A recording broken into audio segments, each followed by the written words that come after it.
on the lounge yesterday, and he was talking about Bjergsen is still the best mid laner, and he's really looking forward to going up against him and proving himself against this kind of icon that we've got in the North American LCS. Still putting praise towards that mid lane of TSM. Bjergsen never likes to answer the question. He's like, everybody's always doing great, but he always pushes himself to actually be near the top of that list, and the players know it.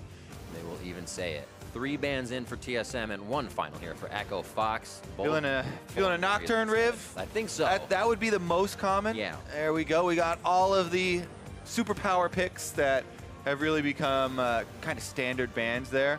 And now it's just about what sort of initiation are you prioritizing. I like Rakan early because you can threaten a Xayah funnel, having Xayah in the mid lane and Rakan trying to get her more money through the jungle and those mid lane minions. Or you can literally just play a standard bottom lane with a Xayah Rakan, or even a different marksman and Rakan. Will it be damage for Dardoch? That Graves would be going in. Like Huni's going to pick that one up, may get something for the top lane, or might already just put that support in so they don't get pinched coming out of the first phase. 20 seconds left here for Echo Fox. What do they decide to pick? I always love when people get kind of these signature champions for them. We saw Acadian yesterday on the Graves, and he's a guy who had played tons of Graves, top lane, in the jungle, all over the place, put hours and hours and hours in on that champion, and you can see it on stage. Even if it's been a long time since he's played it, they look so smooth with their animation canceling. They have every single combo down, and Dardoch is another one of those guys that has put tons of hours into Graves, so I always like to see when these guys can get their hands on that champion, and bringing up the possibility of having them with Smite or, funneling them mid. Graves is a possible champion for, putting a lot of money on early as well, because he can actually be very effective building crit as well. We talk about your funnel champ is usually something that you want to scale really well so that the money's going to a good place. And a lot of the changes a while ago to Graves were really empowering the crits and having a lot of damage come through if you go that style. Of course, you can also still just go, the flat damage style and lethality for some early bursts. Whatever they have, they're going to be able to be up in the face of TSM with Galio coming in on that heroic entrance as well. Lucian getting locked in, so we already get the AD within this composition. What are they going to be able to round it out with? And maybe more AD, who knows, in this current meta. 14 seconds as the second ban phase starts, and the first one actually hits up Ashe from Echo Fox. And so far, we are seeing these teams draft according to those styles that we kind of mentioned in the intros here. Echo Fox already 2 short-range AD carries looking to get into the mix like you're talking about. They have a Galio to kind of give them some space, a little bit of zoning in the team fight, add some more comfort for picking up skirmishes as well before they even get to the team fight phase. Lucian, very strong lane, whether he is bottom or they decide to swap him somewhere else. Probably will be bottom there for Altec, but also Dardoch on the Graves will be able to pick those skirmishes. Meanwhile, TSM, they are stacking up a much more kind of standard and very strong and comfortable 5v5 setup here. Mundo, one of the greatest frontliners of all time that we have in the meta right now, and Xayah Rakan, a highly sought after duo. Whether it does go bottom or mid lane, it's probably going to go mid lane because everyone's so enthusiastic about that combo in the mid lane, being that they can clear super fast as far as getting through the jungle and getting back to the mid lane for those minions. Just flying around, trying to see what's still up. That Morgana's banned, as I was thinking that could be one. We still have Vladimir up in the mix, and Altec enjoys his Vladimir. What are they going to pick here with a final? It will be Feng's support, and then we'll have TSM. Zven and mithy here, locking in whatever would be bot. Loving the Tom Kench in this composition coming from mithy, as TSM has played that quite a few times. Swain will be the first. Yeah, probably a bottom lane Swain. As I'm thinking right now, it is going to be a Xayah in the mid/jungle there. And we may see a little bit of the river Rakan, but very well could be just a standard bottom lane. And send that Swain mid now that we do have the trundle coming in. There we go. Looks like Grig will be able to apply Trundle Ultimate to the Galio, so when they do get to those team fights, shred them up a little bit. And it might be Zven back on the Xayah duty. It made for a interesting second phase from Echo Fox. You see the Ashe getting banned. They say, well, yeah, we think, as you said, that Xayah is going mid. There's still a need to ban out the bot lane, but TSM had the chance to say, no, we'll run it. An easy focus, and you're almost wasting a few bans with that one. 50 seconds left on the timer. I think both teams got relatively what they wanted as they get under the rift here. And again, that's why we were so hyped about the flexibility of these early picks, because you can just still have it as a standard bottom lane there. Zven and mithy, they'll get to try their hand, you know, at the old combo here. This is a super exciting matchup, though. Lucian and Braum, no slouch in the laning phase as well. And we may see the rush for the level 2, because both of these are definitely very powerful in the early game. You really do have to respect the feathers coming out of the Xayah Rakan, though. All right, and it is going to be the Gangplank and to Mundo topside that we have seen go both ways. Gangplank trying to also farm it out and scale up. But some pretty good outplays from Mundo players today so far, Riv. We will have to see what can happen. A loss for TSM, a loss for Echo Fox yesterday. So both are looking to get themselves on the board. And it's going to be a tough one here. 4-3 as that third place match. Somebody's looking to break away, and somebody has to go away with a 0-2 week. Nobody wants that. All right, a lot of pressure down. Remember, both of these teams are in that fight right now, around the third place spot. The North American LCS is wide open as far as who will represent us at Worlds. You know TSM felt left out, and they definitely want to get there. Onto the Rift, TSM starting on that blue side for this one. The first pick for them was that Xayah Rakan lane that they were able to get, Rakan being the first, and we'll see if mithy and Zven get a little bit of attention from Grig. We do have those standard lanes going up, so we'll have to see if Altec and Feng want to get aggressive with that Lucian Braum lane, kind of that taster's choice to lock it down early and be aggressive. I especially like invades. When you have a Braum on your team, you know, you're set up with a Graves here. It just seems like it would definitely benefit Echo Fox if they could get maybe a late invade, try and get a ward down on one of the buffs, or even you know, try and bully early on to allow Dardoch to get a very nice opening to the game and try and have some early influence. Because as you said, the bottom lane could be very volatile. You know, Braum passive always brings up the chance for kills, with Lucian being able to proc the passive so quickly with the double shot. And a thing Huni has as well this game, even if he does find attention, a little bit of that global so he can activate other parts of the map and possibly pick up some assists while he can stay in his own lane. Yeah, and plus the thing here, with putting Huni on Gangplank, Gangplank is not a guy that's going to try and shove you in early at your tower and lane bully you. Nice sweeper here from Dardoch. They actually get both those wards. So that is a token amount of money, but what the real bonus there is the experience boost that he's going to have. And that is super big for Graves, because the way that Graves works here in the jungle, with the slightest of leads, he can clear so effortlessly, losing 0 HP because of the knockback of his autos, that you have full freedom of the map if you get any sort of little advantage. And you're seeing it right there. A lot of people say, like, how do you do that? How do you do this? Well, you got a 101 on it right there. That was kind of the smooth animations that we were talking about when you're seeing guys that are very practiced on it. Also, low ping certainly helps with Graves. And these guys being on land right now should be able to get that no problem. All right, so we did have a buff-to-buff route here from Grig on the trundle, because he wants to secure both of them before Dardoch starts getting aggressive. Whereas Dardoch, red side only here, into the Scuttle Crab control, and does go right over the ward here for TSM, but there's a possibility of them running, you know, scuttle to scuttle, and finding out that Trundle has not been able to get the other one yet. Dardoch might be able to find him. Slowly moving around. Definitely has that trail on the wolf, so they'll be able to figure out that he's there.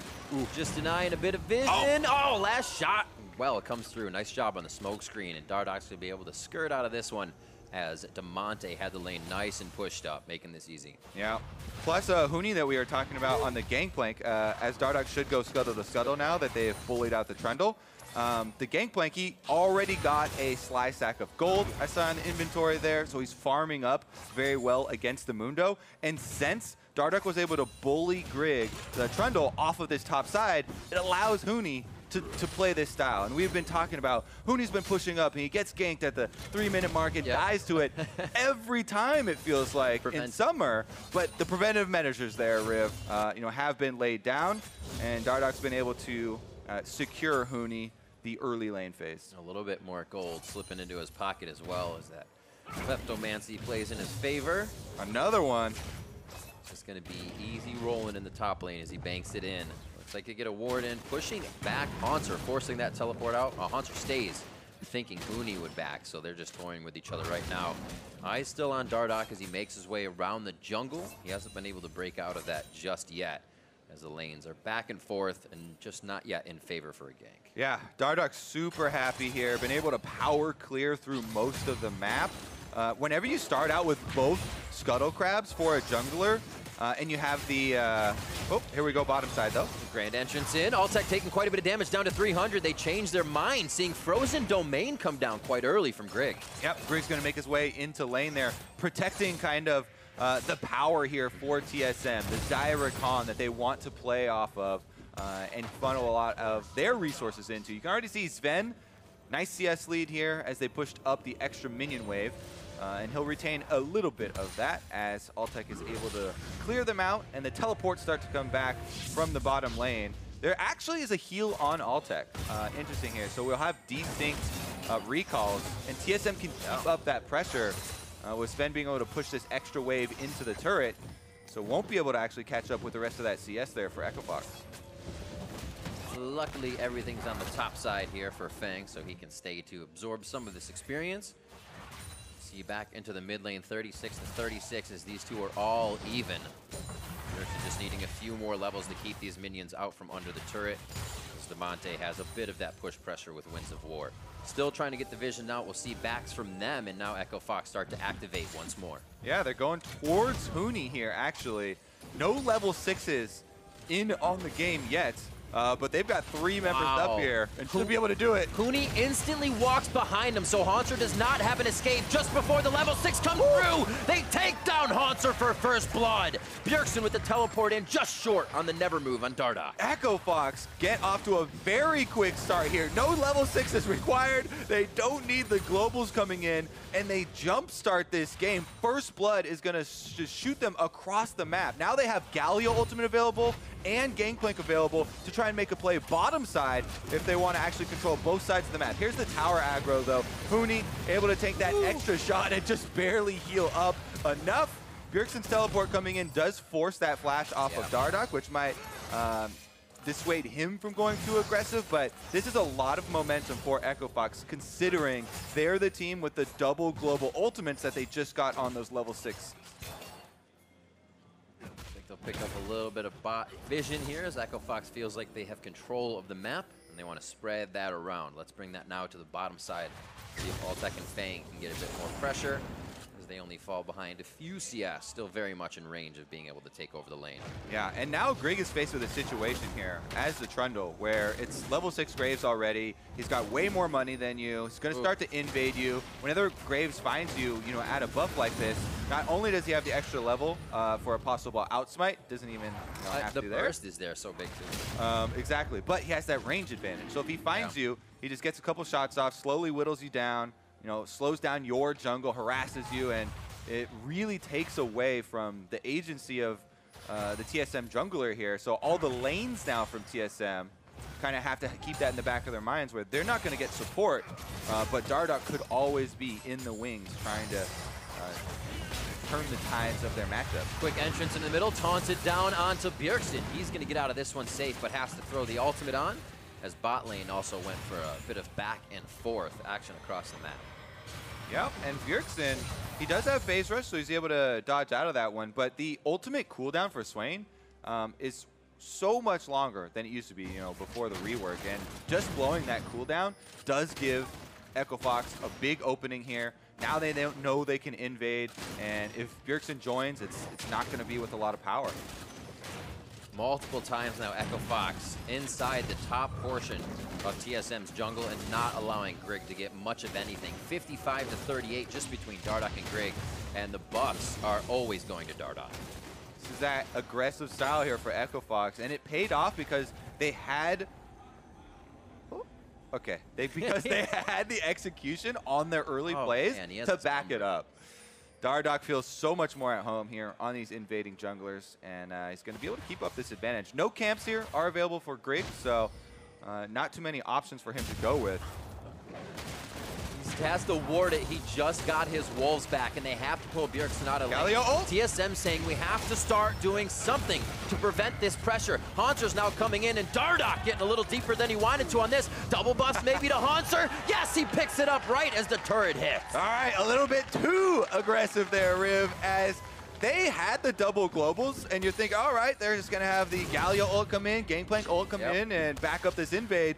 But Dardoch takes a lot of damage there. They never fire off the Galio ultimate. They never have the full collapse, and TSM are able to get a lot of important gold back for themselves, taking down the jungler here, and more importantly, some time back for themselves, because Dardoch was really being oppressive there in the jungle. Counter jungling Grig, not allowing him to get really any sort of game plan off of the jungle here. So even though they're still behind, 1,000 gold, very good there for Echo Fox. That was much needed, a little bit of breathing room for TSM. Called the bluff, and they were correct. We'll see it here again as Dardoch continued to pressure Grig's jungle. All right, so Damonte is there, and that is close enough range where you can move over and get your Galio ult off, but he goes above the river wall there, so it looks like after that little exchange, Grig able to get the burst damage and press the attack there on him. They're like, okay, that's too deep. We're a little bit too late, and they just let the one kill go over. Like all that work for those buffs for nothing. This 1,000 gold lead, as we said, it's still in favor of Fox 1-1 as those kills traded back and forth. Eventually, Dardoch returns to the jungle. Bot lane crashing in, that teleport affecting the CS a bit. 105 to 90 as Altec can't get back to lane as quick. But they'll use this time to get a few wards down and try and recontrol the river. Feng's going to miss that one, and that's going to provide some good information for TSM. All right, Echo Fox should be able to finish. Yeah, I don't think they'll be able to act on it. Dragon here. It looks like we have a little bit of a visit there mid from Mithy, but seen on the ward, so Damonte just backs right off. TSM's also a team to be okay with letting early dragons go, especially some Cloud Drakes, Ocean Drakes. Defense back to bot. Altec trying to be just oppressive in that bot side with Feng as they return together, but Grig is just behind them. We'll see how deep they go. Just rotating off for now. Seems like nobody wants to make a move. They're saying, we're getting a few item spikes. Nobody has a core item just yet, and they don't want to be the problem, or the reason a first turret goes down. Unbreakable for Feng as they test the waters in the bot lane. The bottom lane, too, for Echo Fox has usually been the story. All right, let's take a look here at the Rift Trailed finish, though. TSM trying to contest. Damonte not liking the position he's being in. Sometimes you think you're the one taunting them, and you become the taunted. Getting in there, Bjergsen is not able to get the kill down. Rift Trail goes over to Dardoch and all the commotion. That's right. So Dardoch decides to finish the Rift Trail. Damonte flashing out, and the ultimate from Huni on Gangplank, getting him some space. So those aren't a decent amount of cooldowns used for the Rift Trail, but I think that was definitely worth it for Echo Fox.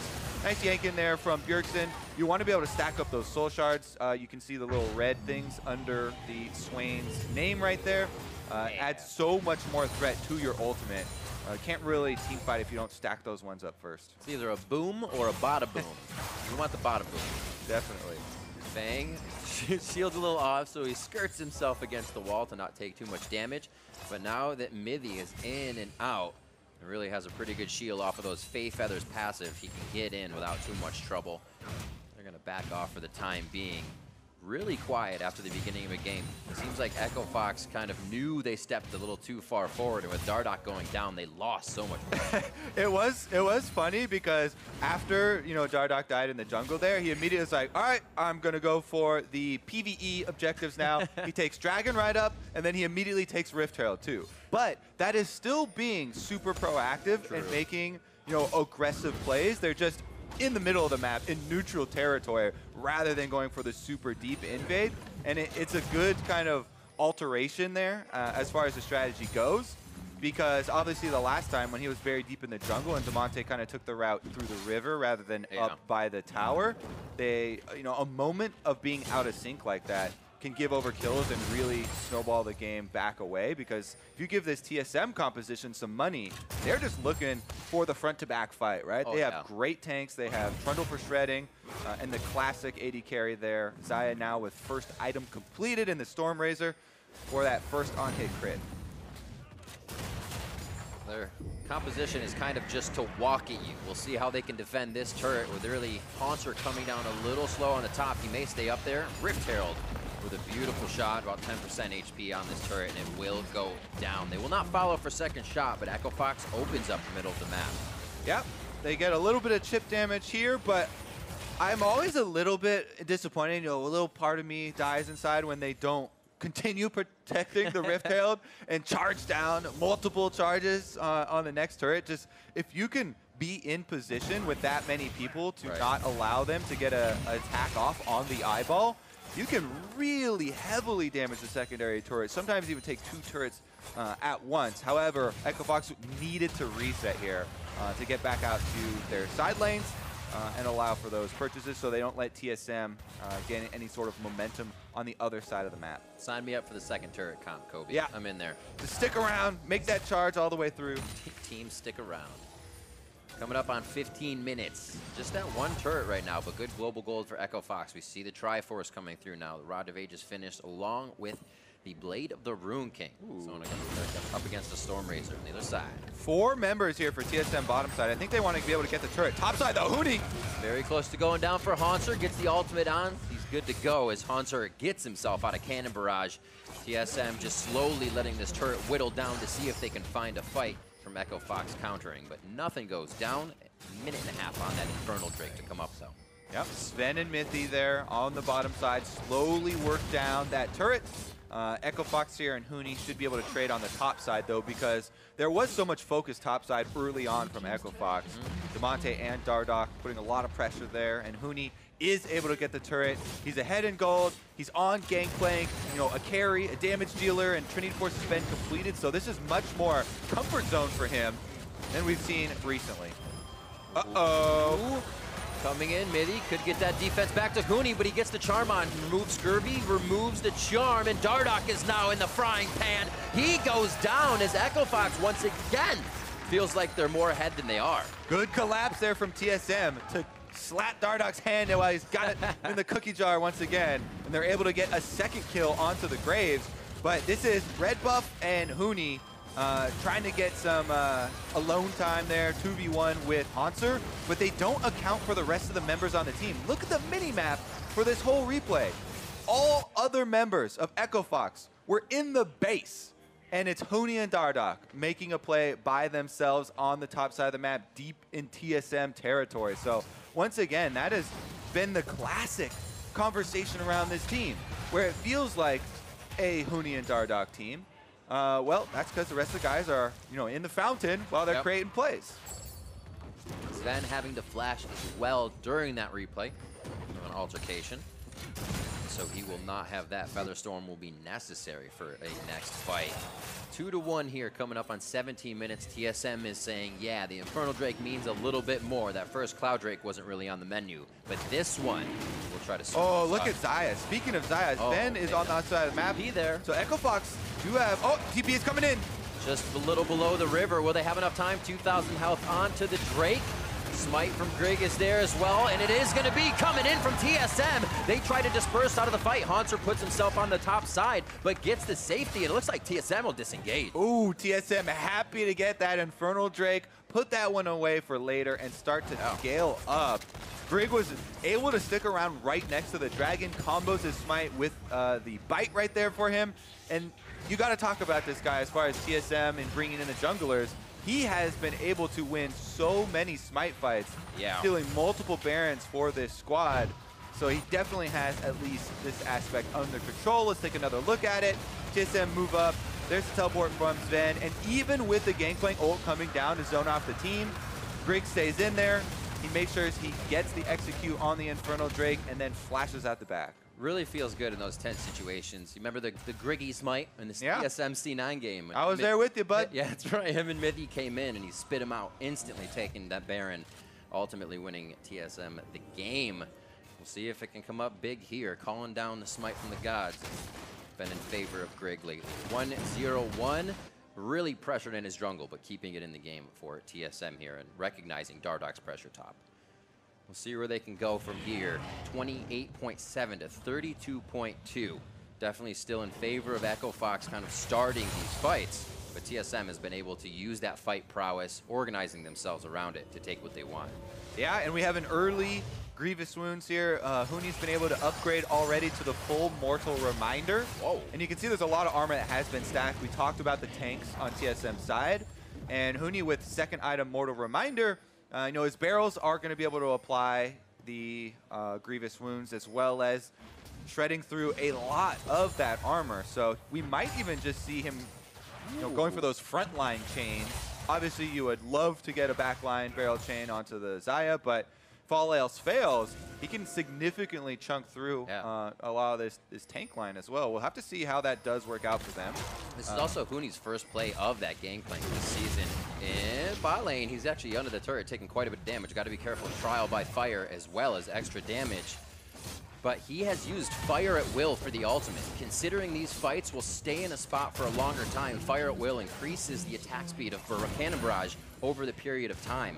So with Hauntzer and Bjergsen wanting to stay there and just be a death ball, that might provide a lot of damage for Echo Fox. Yeah, it's always such a good combo too with the Galio ultimate if they can actually land it. Perfect. Definitely love that one. Defense on the top side for Echo Fox does hold as bottom side they focus down the turret. So now 3 turrets for themselves. All the outers have been taken away. And this is the moment of truth, Riv, because TSM has the defensive side here.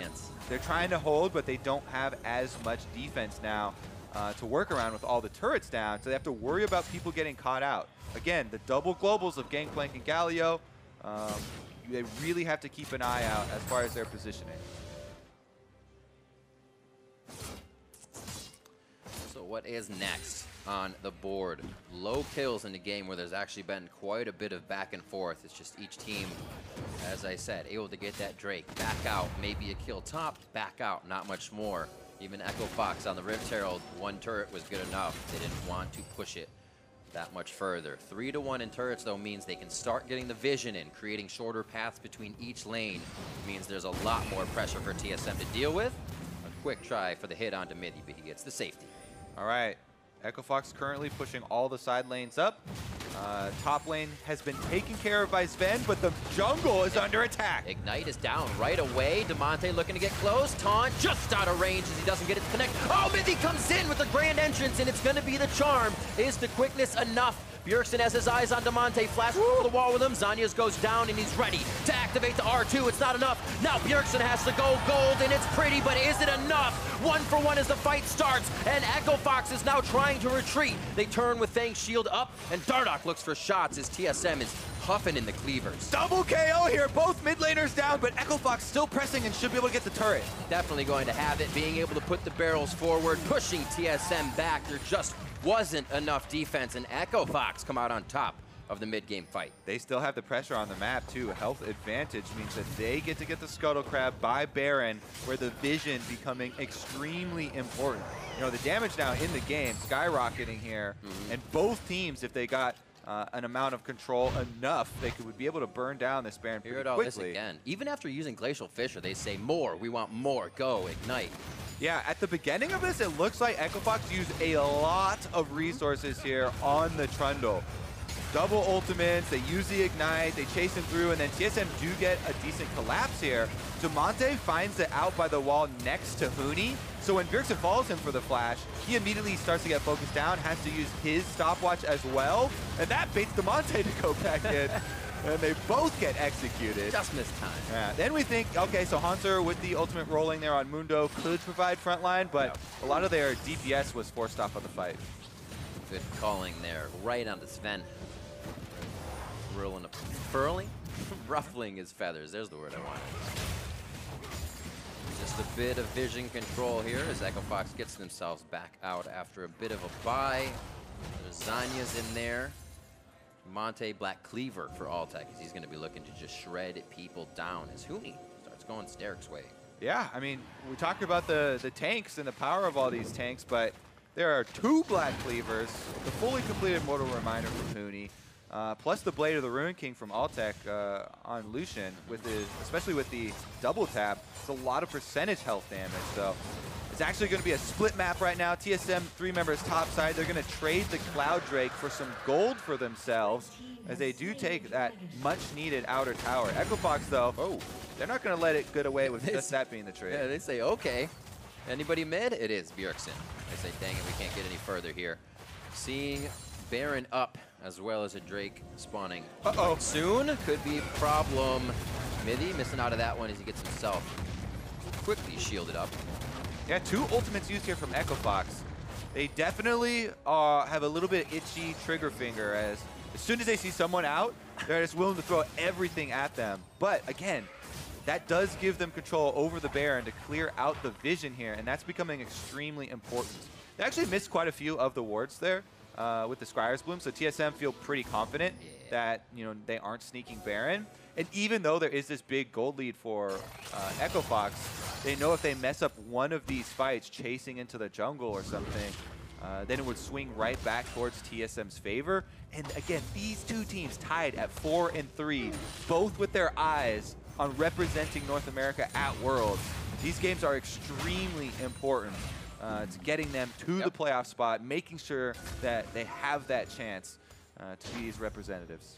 And we see them both kind of going back to that standard style of play after having a little bit of trouble with the amount of variety and difference both teams have brought to the table. So here trying to find that ground and be back to that position where they can be a world contender. Right now, we see the bot lane getting pushed out, mid lane getting pushed out as TSM resets on the map. Something TSM has always been good at doing is slowly stalling it out, getting to that 35-minute fight, having enough, and just being able to use their mechanics in that fight to overcome. Definitely true. And you have to keep your eyes on mithy as well. Rakan with ultimate available could go for a quick engage. Just going to zone him off the minion wave here. Glacial Fissure just coming back up, so we'll watch Feng for that initiation. Cannon Barrage could go down to the back line after that. Watching mithy as well on the side of TSM for a quick battle dance or entrance. And I think if you're looking at it from TSM side here, down a significant amount of gold, they still would like to farm it out until Zven can get his Infinity Edge completed. Once they get the Infinity Edge completed and the true damage crits coming through from Zven on the Xayah, that would give them so much more teamfight power. But they need to get him that gold somehow, and they're trying to kind of mine the map right now and open up a spot for him to finish that off. Hauntzer sitting with 2,000 gold in his pocket currently, 1,300 for both Huni and Altec. So the situation of the game has kept everybody on the rift, continuously farming. There isn't a time to actually go back and get a moment to breathe here as a bit of push is going down. Seems like mithy will do that, however, with TSM in a ball on that mid lane. We'll see what they can produce after he comes back out. Okay. It looks like he finished up his Zeeks. Zeeks will also go a long way in empowering Zven to be that DPS output. We'll see, though, because EchoFox do have a lot of dive available to them. Trying to clear out some more of the vision. Once again, on that ramp up to the Baron, laying down the control wards here. Want some commitment. Let's see some full commitment coming into these fights. Everybody's just playing it very touch and go, knowing one mistake here is going to be an entire lane and probably the inhibitor following up. It gets very tense at these moments. Knight's Vow coming in for Feng as they start to be able to give some resources out. He still has the ability to use his stopwatch. Looking around for any other core buys here. It is up to 1,000 gold for Zven, so he's got a little bit more to go. That another BF sword and he can finish. Yeah, still pretty significant ways then, and yeah, absolutely. TSM are going to feel the pressure for the next couple of minutes. So let's see if EchoFox can take advantage of that. That's the goal, right? Not slowing down. Can't be lackadaisical. looks like Huni says, all right, can't be lackadaisical, let's fight. Wait a minute, I didn't want all that damage. More members though. TSM knows they're coming down, so they're gonna be communicating this to Hauntzer. He throws down the ultimate, but Huni does. No, I'm sorry, that's Damonte coming in as well. Mithy goes in, but the charm not really hitting anybody as he has to get himself back to safety. Damonte's into the middle as Bjergsen has to throw down the ultimate, and instantly Damonte gets deleted as the feathers are torn through him. Feng, very low, Ignite is ticking down, but he will live. Hauntzer is the defense, but the TSM cannot provide the offense. And Dardoch's gonna be able to come up with a kill. His GA is on, and that's why TSM cannot turn to the fight. Oh, such a close fight there, even with TSM down 6,000 gold, inches away from getting that extra kill. Echo Fox, though, are able to take control of the map, and Baron is available. Ping's already coming down for them to rush over to it. What a significant victory there in that team fight. Echo Fox now will have a huge reward to go for. TSM know that it's so big, though. Zven teleports in to try and stop them. Could be big. So that's a rapid fire shot for himself. Doesn't want to put too much in. They're actually getting teleported on just to the left. Damonte is going to be able to put up a huge front here. Grig trying to get just in range. This is what we've been praising him about. His flash is up, but he's Huni. 1v1. Feng comes in to help. Zven and mithy now looking towards the Baron. It goes down in favor of Echo Fox. Hauntzer teleports in. They want the resulting fight from Baron, feeling the cooldowns for Echo Fox aren't there. And now Hauntzer is actually going to not be able to help mithy as he goes down. And Echo Fox make it out with Baron. Oh, you could tell how close they felt that one was. Echo Fox being able to finish up the Baron, though. Mithy wanted some kills to try and take some of those Baron buffs off.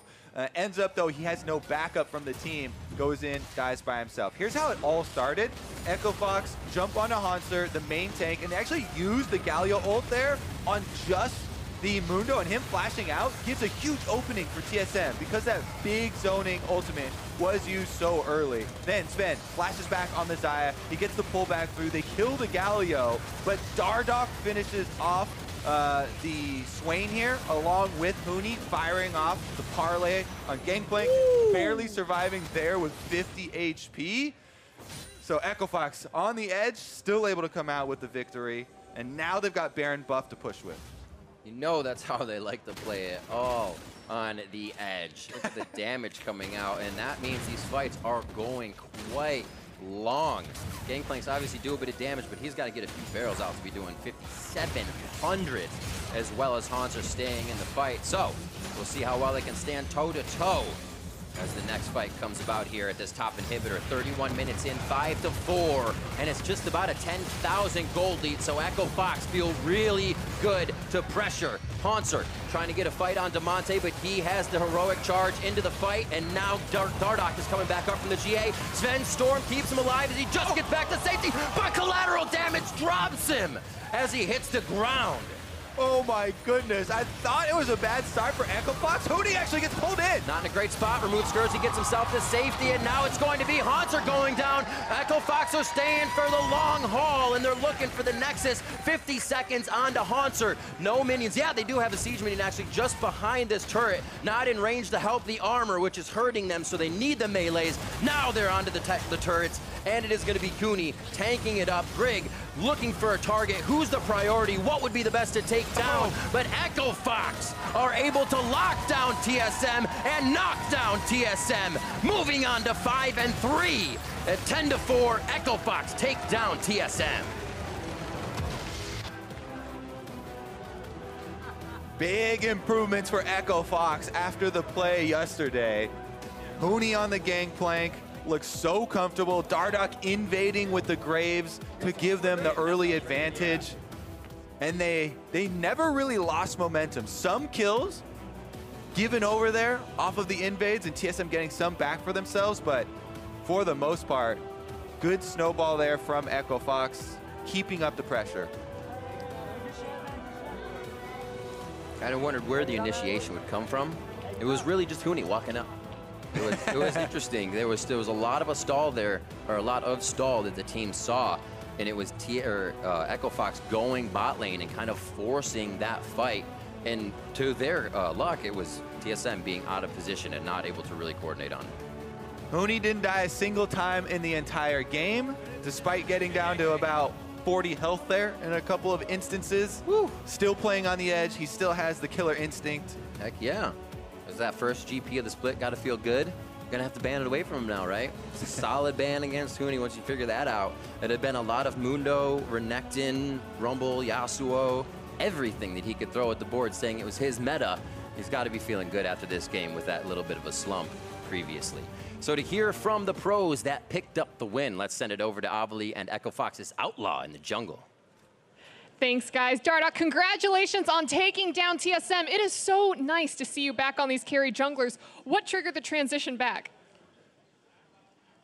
That's just what I think is strongest in the jungle right now. So I always just tend to play what I think is going to set my team up best for the win. So if the meta fits it, it'll be Zach, it'll be Sejuani, Gragas, whatever. But currently, I think the meta suits Graves and Kindred, that kind of stuff. So I'm just playing whatever my team prefers.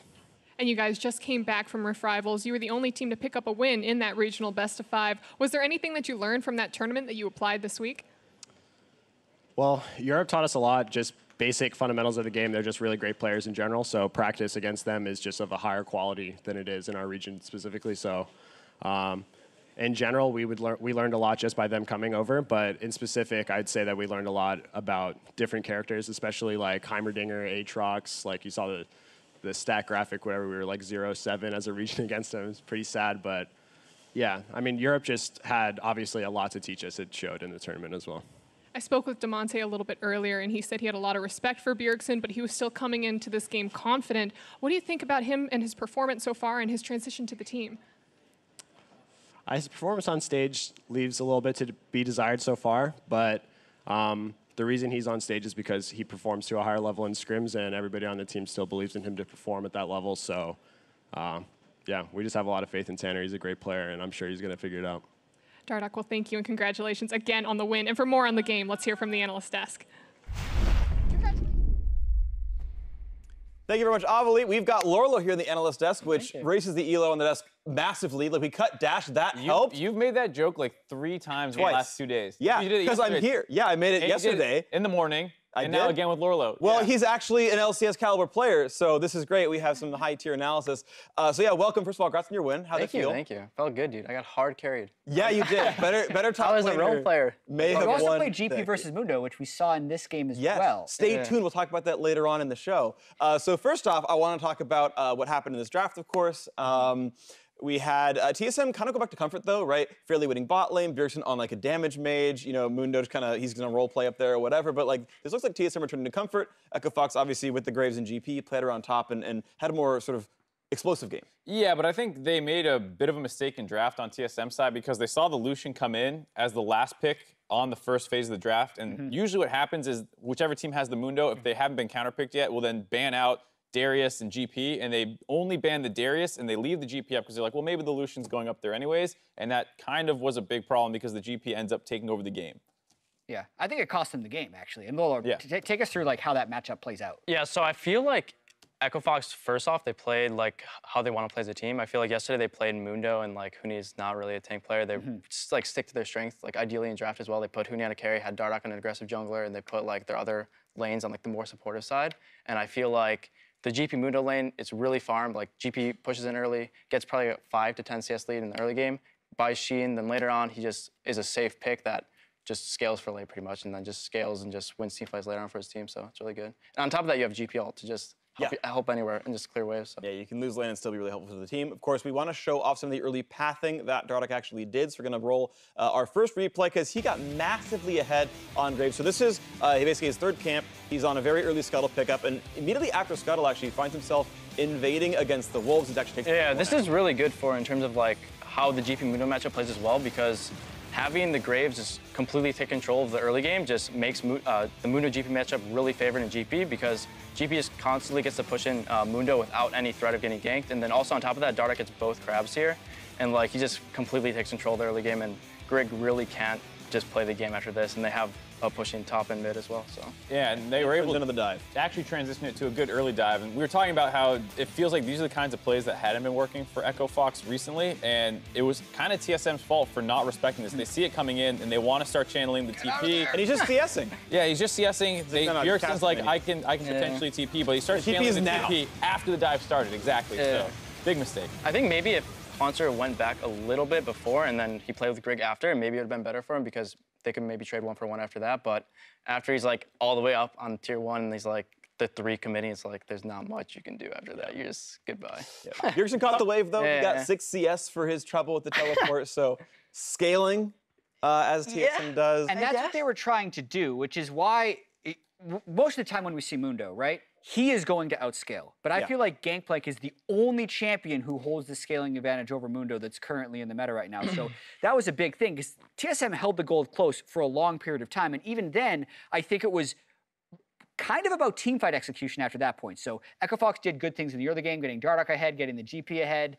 But it still came down to teamfighting. Yeah, it was uncharacteristically slow where there was 3 kills 20 minutes into the game for an EchoFox game. And they had taken 3 turrets to 1, and then finally once the map breaks open and people start hitting their item spikes, they get into these kinds of fights. And after this fight, EchoFox goes up to Baron, but let's watch exactly how it works. They engage on Hauntzer, but both top laners get taken very low. Good double flash away from EchoFox, but watch Bjergsen in this fight. He has a great Zhonya's during his ultimate to get a lot of damage and lifesteal up, and the Braum stuns him here. So it's very important right now, as he's about to die, to get the damage from the ultimate off. He can flash, he can Q, he can blow up the ultimate. But in a very rare instance, Bjergsen completely flubs this combo. He flashes in the wrong direction and Qs backwards, which cost him the fight. Yeah, I feel like if he flashed in and actually got the damage off, I feel like TSM had a chance to win this fight too, because Altec would be low, Huni might be almost dead if he hits a Q on him as well, and then maybe Zven and Hauntzer just run at them and clean the fight up. But Dardoch does have GA here, so there's a high chance that they do come out ahead just because of GA, but it's better than what happened there. I feel at the very least, EchoFox doesn't immediately turn up for Baron and then push and kill the Nexus. It slows it down in some sense, but you can even see in the damage right there how much of a factor the GP turned into later. It's crazy. Yeah, I think that's the thing is we can look at that fight and say Bjergsen should have done this or that to win it a little bit more, but they were already down thousands of gold against the scaling GP just from the draft mistake, and you see how big that was, that TSM were on their back foot to try and get back into the game. Right, Huni really took over. He did more than double the damage of any other player on his team. He did 29,000 in a sub 32-minute game. Like, that is a nuts scoreline hitting almost 1,000 DPM. And so I want to tunnel in again while we have you here on a lot more of the top lane stuff. We've seen, for example, Aatrox first round red side ban in basically every game. We're seeing Mundo be, I think he's like the literally most picked champion in like pro play right now because he's not really banned very much, but also he's like by far got like twice as many picks as any other top laner. And then we see like exactly Darius and Gangplank and Jarvan as like the descending like stack order counter picks into him. So kind of talk to me about the pick priority here and how the matches play out and what you're looking for when these champions come out. Yeah, so like Mundo is really strong on blue side because 1, he's a safe blind, and on 2, he has a really good invade to just walk into the red side jungle, maybe get the split the map, and then you just have a lot of pressure early game from that. But on top of that, like the GP Mundo matchup overall, GP is pretty favored in terms of his scaling, and then you can't really abuse the GP sides too much unless, especially if you have such a good early game plan like Fox did this game with the Graves taking both scuttles, them invading, and just snowballing completely. But there's also another route you can go, which is like playing the more execution heavy style, which is Darius and Jarvan. Like those champs work in terms of winning games as well, but you have to execute really well and get a lot of ganks off. So I wouldn't mind asking about the Jarvan pick because we saw it twice yesterday, and both times I don't think it worked out very well for the Jarvan. But like, talk me through some of the ideas behind why people are trying Jarvan into Mundo. Yeah, so a lot of team comps right now, if you don't have like a Rakan or you don't have like a Fiddlesticks, you lack a lot of engage. So you need something from top side to engage, and Jarvan's one of those champions that's super strong at engaging. And then on top of that, you pair it with like a Sejuani or Gragas, and your 2v2 power is pretty good, and you can pretty much kill the Mundo any time during lane phase. If you just like EQ his Jarvan, Sejuani comes and just flails and gets a free stun, like the Mundo can't do much. And then after that, you look to use your Jarvan pressure to go mid and then get a lot of priority through that, so.